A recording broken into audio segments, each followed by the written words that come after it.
Karachi daily news. दोस्तों, याकूब मेमन की खबर को लेकर जो है बवाल मचा हुआ है। बीजेपी के कुछ नेता सवाल उठा रहे हैं। जो बात बहुत सालों से बंद थी कि याकूब मेमन कहाँ दफनाया गया, किसी को नहीं पता था, वो बात कुछ दिनों में सबको पता चल रही है कि वो कहाँ दफनाया गया है।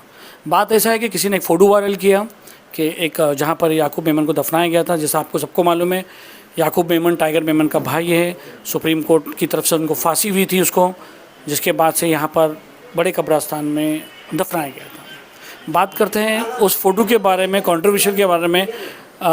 जो बड़े कब्रिस्तान के एडवोकेट साहब हैं, एडवोकेट मोइन साहब, बात करते हैं उनसे। मोइन साहब, क्या कंट्रोवर्शी चल रही है? नहीं, ये ऐसा है कि जब याकूब मेमन को फांसी हो गई और उनकी डेथ हो गई, तो उसके बाद में उस वक्त ही मौजूदा सरकार ने यहाँ पर उनको दफनाने के लिए बड़े कब्रिस्तान को रिक्वेस्ट की। तो एक मुसलमान होने की वजह से कब्रिस्तान में तो कोई भी आके कोई भी मुसलमान दफना सकते, तो उनको यहाँ दफनाने की परमिशन दी गई। तो बड़े कब्रिस्तान ने जैसा सबको दफनाते हैं, तो उनके घर वाले आए या जो उस वक्त जो पुलिस प्रोटेक्शन के साथ थे, तो उनको यहाँ दफना दिया गया, किसी जगह पे दफना दिया गया।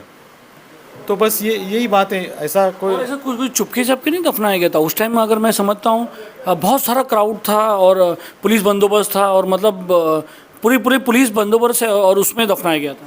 नहीं, बिल्कुल सारे पूरे बंदोबस्त भी था और उस वक्त की गवर्नमेंट की परमिशन भी थी।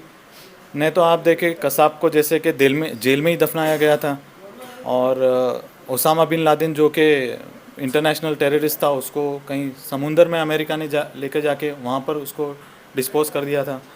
तो अगर याकूब मेमन यहाँ दफन हुआ है तो परमिशन के साथ ही हुआ था, कानूनी तौर से हुआ था, तरीके से हुआ था।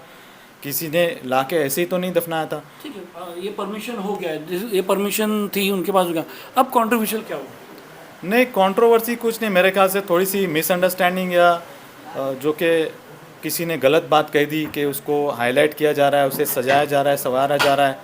मेरे ख्याल से तो आइडेंटिफिकेशन भी नहीं है। आपने देखा होगा कहीं पर भी याकूब मेमन का कहीं नाम नहीं लिखा हुआ है। और वो जो जगह जो है, स्पेस जो है, जो ओटा बोलते, वो 17 कब्रों का ओटा है जी। और वहाँ पर पहले भी लोग दफन हुए और उसके बाद भी लोग दफन हुए। और याकूब मेमन खुद कहाँ दफन हुए वो मुझे भी नहीं पता है, ना किसी को पता है। और मैं समझता हूँ हिंदुस्तान में या दुनिया भर में किसी को पता नहीं था, इतने लोगों को, कि भाई यहाँ पर दफन है। मगर ये प्रोपेगेंडा चलने की वजह से लोगों को मालूम पड़ रहा है आज। और अभी ट्रस्ट के लिए एक मुसीबत बन रही है कि अगर लोग यहाँ आएंगे देखने के लिए, करने के लिए, तो उसको कैसा मैनेज किया जाएगा। तो मेरी रिक्वेस्ट है मीडिया से कि भाई इस तरीके का प्रोपेगेंडा, मिस प्रोपेगेंडा ना चलाएं।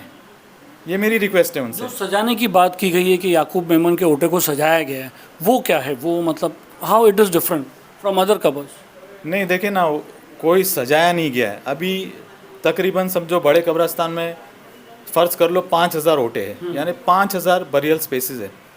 तो अगर इसमें यहाँ पर जो मुंबई के रहवासी है और ख़ास करके साउथ मुंबई के, तो जो मुस्लिम्स हैं वो अपने नियर एंड डियर वंस जब वो गुज़र जाते हैं, मर जाते हैं, तो उनको यहाँ ला के दफनाते हैं।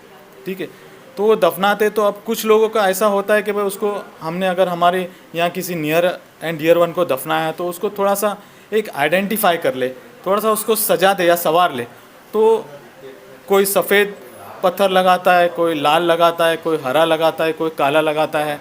तो ये अकेला एक ओटा नहीं है कि जिसके ऊपर ये इस तरीके से पत्थर लगाए। बड़े कब्रिस्तान में मैं समझता हूँ 100 से ज़्यादा ऐसे जगह या ओटे होंगे जिसके ऊपर इस तरीके से उसको मार्बल या पत्थर लगाया गया अलग अलग कलर का। तो ये अकेला ओटा नहीं है जिस तरीके से इसको फोकस करके बताया जा रहा है इस वक्त कि ये अकेला ओटा है जिसे सजाया जा रहा है, संवारा जा रहा है, लाइट लगी। ये सारी गलत बातें। आप देखें, मुझे बता दें कि ये याकूब मेमन कहाँ दफन है। उस 17 कब्र में से पता नहीं किसी को भी, कोई बोर्ड भी नहीं है, कोई बोर्ड भी नहीं है, कुछ नहीं है, कुछ नहीं। एक्चुअल में वो ओटा जो है 17 जो का वो पूरा बना हुआ एरिया, वो किन का है? वो माहिम में पहला एक फैमिली थी, मखदूम फैमिली करके, उनका वो ओटा है।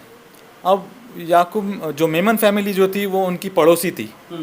तो वो पुराने ज़माने में, आज तो खैर कोई ओटे का आइडेंटिफिकेशन नहीं है हाई कोर्ट के ऑर्डर आने के बाद में कि भाई एक पर्सनल ओटा हो। तो उस वक्त में जो वो ओटा था मखदूम फैमिली का था और मेमन फैमिली उनकी पड़ोसी थी। तो उनके फैमिली में कोई भी डेथ होती थी तो वो यहाँ ला के उनके एज अ नेबर उनको दफना दिया करते थे।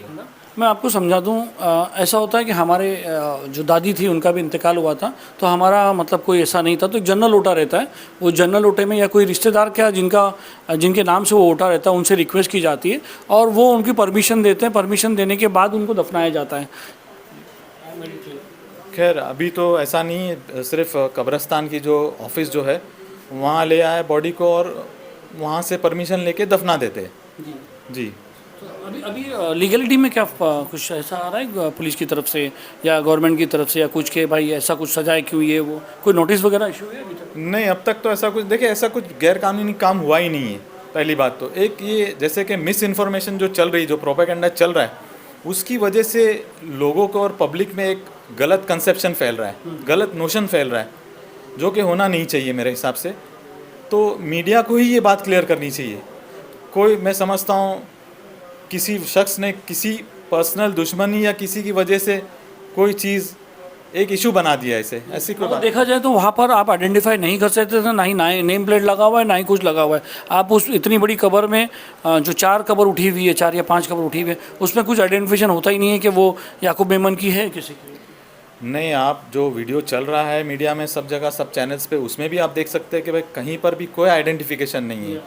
और अभी भी आप देख सकते हैं, पहले की भी तस्वीरें हैं, पहले की भी वीडियो है, वो भी देख सकते हैं, कहीं पर कोई आइडेंटिफिकेशन नहीं है। और जहाँ तक आपने कब्र ऊंची होने की बात करी है, वो तो जब मुर्दा जब दफनाते हैं तो उस वक्त अंदर वो जो पेटी लगती है तो उसके ऊपर मट्टी आती है तो रेज हो जाती है, जो कि थोड़े वक्त के बाद 3-4 महीने के बाद वो नीचे आ जाती है, तो वो लेवल हो जाती है। तो ऊंचे रहने से कोई मिसाल नहीं है। और आप देखेंगे कि ऐसे अगर मज़ार वगैरह जो है तो बड़े कब्रिस्तान में पुराने, आजकल तो परमिशन नहीं, मगर उस वक्त के मज़ारात भी बने हुए पुराने, 100 साल पुराने, 80 साल पुराने, वो एक रिलीजियस प्रीचर्स जो होते हैं उनके हिसाब से। बाकी कब बनाया गया आपको ऐसा लगता है कि आपको पता है कि मतलब ये सब जो हुआ है, किस बारे में? वाइट पट्टी जो लगी हुई है? वाइट पट्टी तो मेरे ख्याल से उनकी फैमिली मेम्बर्स को आके उन्होंने थोड़ा सा उसको लगा दिया होगा। और क्योंकि वैसे बड़े कब्रिस्तान में ओवरऑल ब्यूटिफिकेशन ड्राइव प्रोग्राम चल ही रहा है, आप देखेंगे कि भाई उसे सजाया संवारा जाता है एक नीट क्लीन के हिसाब से, not for any specific purpose के भाई यहाँ पर ये दफन है इसके लिए इसको किया जाए, ऐसा स्पेशल कुछ नहीं, एक जनरल है। हाँ, उनके घर वालों ने ये चीज़ है कि भाई एक थोड़ा सा अलग किस्म का पत्थर ला के लगाया, तो इसीलिए वो ज़्यादा आइडेंटिफाई हो रहा है, जी।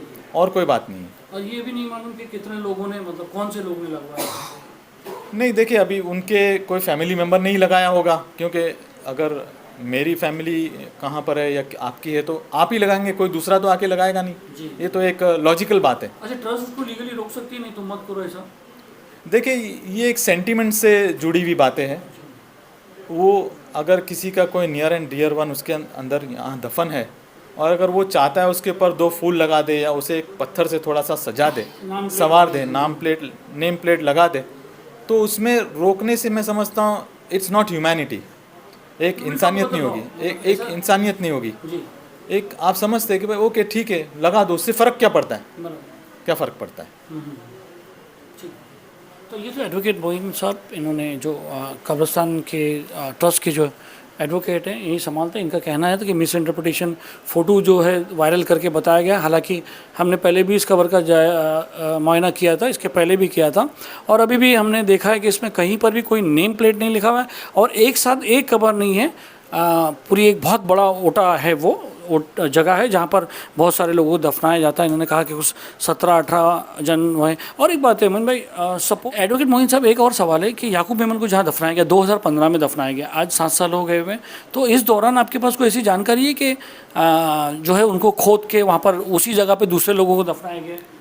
देखो बिल्कुल एग्जैक्टली वही स्पॉट जो है वो तो कोई आइडेंटिफाई कर नहीं सकता है कि भाई इसी स्पॉट को, तो वहाँ पर पहले भी दफनाए गए होंगे, 100% दफनाए गए होंगे। और उसके बाद में भी वहाँ पर आसपास में उनके क्योंकि 17 कब्रों का ओटा है, तो आसपास बिल्कुल वहाँ पर दफनाए गए हैं। आपको जो रेस दिख रही है कब्रें, 3-4 जो कब्रें जो रेस दिख रही है वो अभी रिसेंटली दफनाई गई है। जी, रिसेंटली जी, तो उसका कोई एक ये नहीं कि भाई एक बार अगर याकूब मेमन को यहाँ दफना दिया गया है तो और कोई यहाँ दफन नहीं होगा, बराबर, या उससे पहले यहाँ कोई दफन नहीं हुआ है, ऐसी कोई बात नहीं है। हाँ। अगर जैसे मज़ार की बात की जा रही है कि लोग इसको मज़ार बना दिए, तो मज़ार में ऐसा है कि वो उसको खोला नहीं जाता है।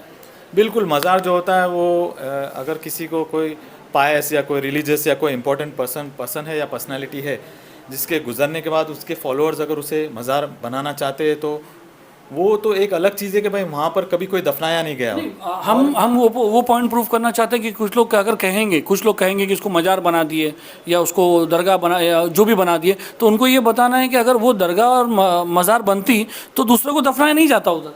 बिल्कुल, न पहले दफनाया जाता न बाद में दफनाया जाता। बराबर है। और आप देखने से ही आपको पता, सबको पता चलता है कि मज़ार की कोई शक्ल ही नहीं है, दरगाह की कोई शक्ल ही नहीं है, ना कोई फेलिसिटेशन करने का उनकी कोई शक्ल है, ऐसी तो कोई बात ही नहीं। वो तो फ्लैट जैसे सब है वैसे ही है, आप देखो पूरे कब्रिस्तान में। तो ये क्यों ऐसा, मतलब क्या हो रहा है, क्यों? शायद कुछ लोगों की मिसअंडरस्टैंडिंग हो गई हो, जो उनको अपना कॉन्सेप्ट थोड़ा सा क्लियर कर ले तो आई थिंक सब ठीक हो जाएगा। तो बहुत बहुत शुक्रिया कलियों से बात करने के लिए।